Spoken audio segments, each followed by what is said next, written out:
Times of Swaraj में आप सबों का स्वागत है और मैं हूं संतोष सिंह। और आज हम टाइम्स ऑफ स्वराज में बात कर रहे हैं चंद्रयान-3 के चंद्रमा पर उतरने की।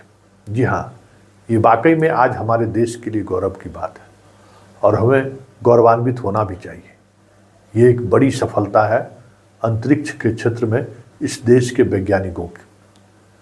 एक बड़ी सफलता है इस देश के वैज्ञानिकों का, जिन्होंने स्वनिर्मित सारी चीज़ों को एक जगह अपने इसरो के माध्यम से हम चांद तक पहुंच रहे हैं। ये हमारे लिए बड़ी उपलब्धि है, हमारे वैज्ञानिकों की बड़ी उपलब्धि है। लेकिन हो क्या रहा है इस देश में? कहीं अष्टजाम हो रहा है, कहीं दुआएं मांगी जा रही हैं, कहीं गंगा आरती हो रहा है, कहीं यज्ञ शुरू हो गया है। मतलब ऐसा लग रहा है जैसे इस देश में साइंटिफिक अप्रोच को खत्म ही कर देना है। मतलब अभी वैज्ञानिक का कितना बड़ा तनाव से गुजर रहा होगा वो इसरो का वो रूम, इसका अंदाज़ा शायद हम लोगों को नहीं है, या जो अष्टजाम करने वाले या पीपीई बजाने वाले जो लोग हैं उनको नहीं है। ये जो मजाक बना रखे हैं ये लोग, समझ से परे लग रहा है। भाई इसी अप्रोच के कारण तो हम गुलाम हुए ना, कि अभी युद्ध का नक्षत्र सही नहीं चल रहा है। युद्ध को लेकर जो चीज़ें कही जा रही है अभी उपयुक्त नहीं है। तब तक आक्रमणकारी पहुंच गया और हम लोग किले में मरा गए। अभी अस्त्र उठाने का अनुकूल समय नहीं, इतना बड़ा हम लोग ज्ञाता थे। इसलिए पूरी दुनिया वाले जैसे भी आए, जिस तरीके से आए, लूट कर लेके चले गए। लूटते रहे। क्यों? कि हम अपने साइंटिफिक अप्रोच को छोड़ दिए।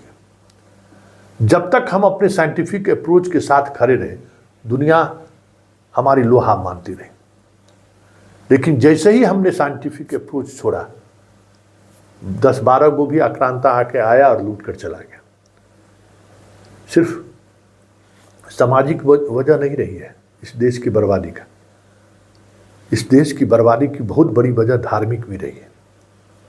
हम धर्म के नाम पर जिस तरीके से नौटंकी करते हैं, वो नौटंकी हमें कहाँ कितनी दूर तक नुकसान पहुंचा है, शायद हमें लगता है कि इतिहास के अध्ययन से चीज़ों को आप समझ सकते हैं।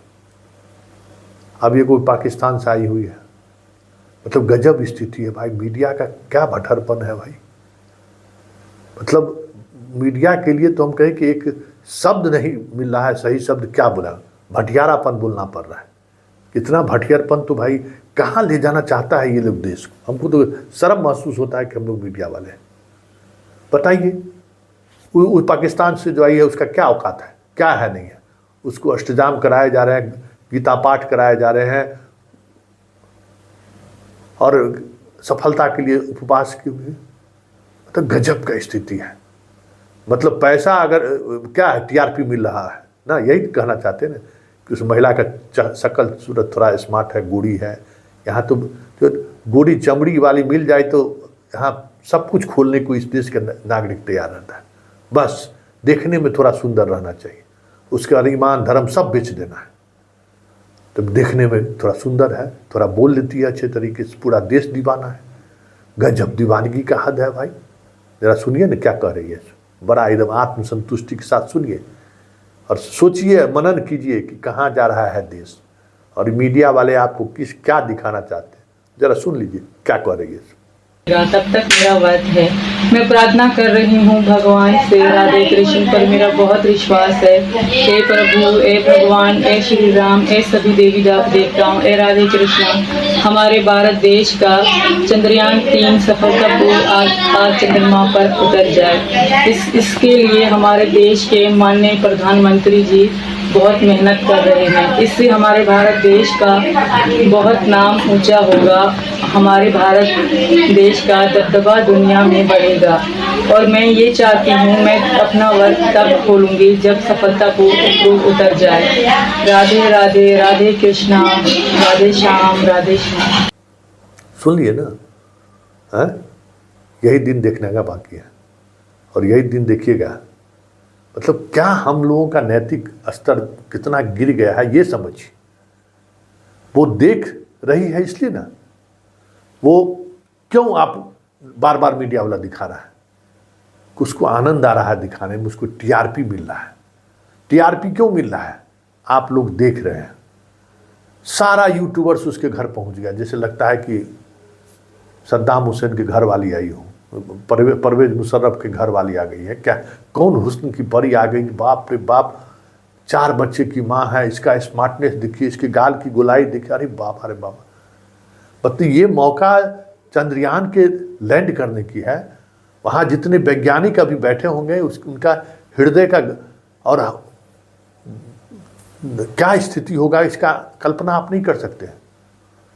ठीक उसी तरीके से अभी उनके दिल दिमाग में चल रहा होगा जिस तरीके से 6 बॉल पर 18 रन बनाने के समय में वहाँ जो मौजूद पिच पर मौजूद खिलाड़ी रहता है उसका होता है, क्योंकि लास्ट 15 मिनट काफ़ी महत्वपूर्ण माना जाता है लैंडिंग का। और ये कोई पहली बार नहीं है, चंद्रयान 3 है, इसको भी समझ लीजिए।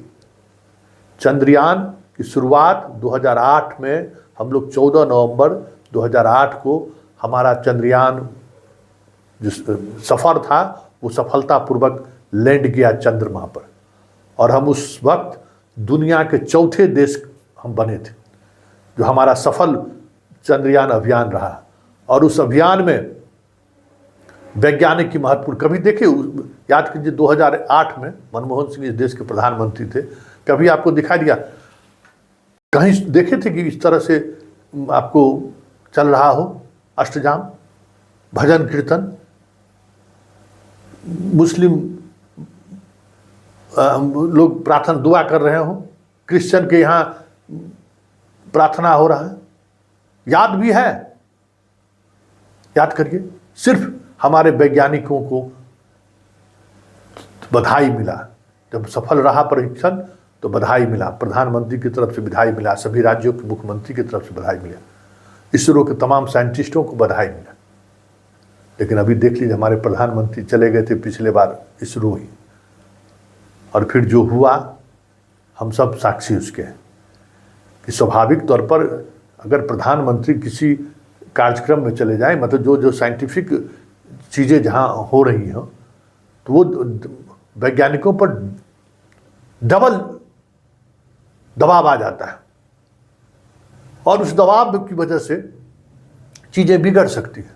इस बार साउथ अफ्रीका से देखेंगे, मतलब सारी चीज़ों को इवेंट बना देना है।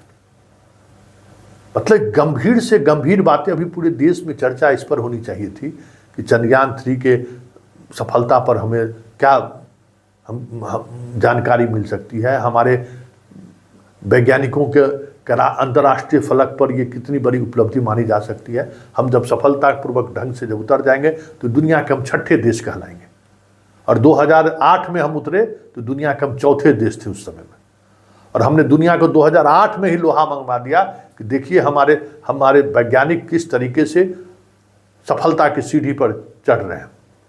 और ये कोई आज पहली बार नहीं हुई है, इसरो की स्थापना काल से लेकर 2023 के इस आज की तारीख तक हमने बहुत बड़ी बड़ी उपलब्धि हासिल की है, और इसरो के साइंटिस्ट ने दिखाया है, पूरी दुनिया को दिखाया है कि हमारे अंदर भी क्षमता है। लेकिन अब इसको भी आप सेलिब्रेट कर रहे हैं, इसको भी इवेंट बनाए जा रहे हैं, तो इससे क्या आप दिखाना चाह रहे हैं? अमेरिका में आए दिन इस तरीके का प्रक्षेपण का काम होता है, कहाँ कोई वैज्ञानिक के इन कामों को लेकर दबाव, वो उनका काम है, वो कर रहे हैं, सफलता हुई उनको सफलता का श्रेय मिलता है। लेकिन आप इवेंट बनाएंगे, उसको मुद्दा बनाएंगे कि भाई हमारे देश के प्रधानमंत्री मोदी हैं इसलिए ये संभव हो सका, तो फिर अलग बात। और इसका नुकसान कहीं न कहीं, इस तरीके की चीज़ों का नुकसान आने वाले समय में पूरे साइंटिफिक अप्रोच पर पड़ेगा। और साइंटिफिक अप्रोच जैसे जैसे हमारे आपके दिलो दिमाग से बाहर निकलेगा, तय मानिए इस देश को फिर से गुलाम होने से कोई बचा नहीं सकता है। इस देश को निरक्षरों और अज्ञानियों का समूह होने से कोई बचा नहीं सकता है। इस स्पिरिट को समझिए, ये कोई साधारण बात नहीं है, ये बहुत ही गंभीर बात है। और इस गंभीर बातों को हम जिस तरीके से इवेंट के तरीके से ले रहे हैं, इतिहास माफ नहीं करेगा। और हम लोग फिर वही गलती दोहरा रहे हैं जिस गलती की वजह से हम लोग हजारों बरस तक गुलाम रहे थे। जब जब इस देश में धर्म हमारे साइंटिफिक अप्रोच को प्रभावित करने लगा है, हमारे साइंस को प्रभावित करने लगा है, हमारे मैथमेटिक्स के कैलकुलेशन को प्रभावित करने लगा है, हमारे फिजिक्स वाली सोच को प्रभावित करने लगा है, तब तब यह देश गुलाम हुआ है। और आज कमोबेश संघ और बीजेपी जो दिखाना चाह रही है इस देश को दुनिया की नज़र में, पता नहीं दुनिया वाले क्या सोच रहे होंगे, हंसी रहेंगे, हंस रहे होंगे हम लोगों पर कि क्या हाल बना रखा है भाई। तो ये जो चीज़ें हैं, इन चीज़ों को समझने की जरूरत है। शुभकामना हम तमाम टाइम्स ऑफ स्वराज के दर्शकों को भी शुभकामना, हम सफल हों, लेकिन इस सफलता को इस तरीके से प्रोपगंडा मत बनाइए। एक वैज्ञानिक सोच है, एक वैज्ञानिक समूह की उपलब्धि है और इसको उपलब्धि रहने दीजिए, इसको ग्लैमराइज मत करिए। इससे इस देश के मिशन को बड़ा नुकसान हो सकता है।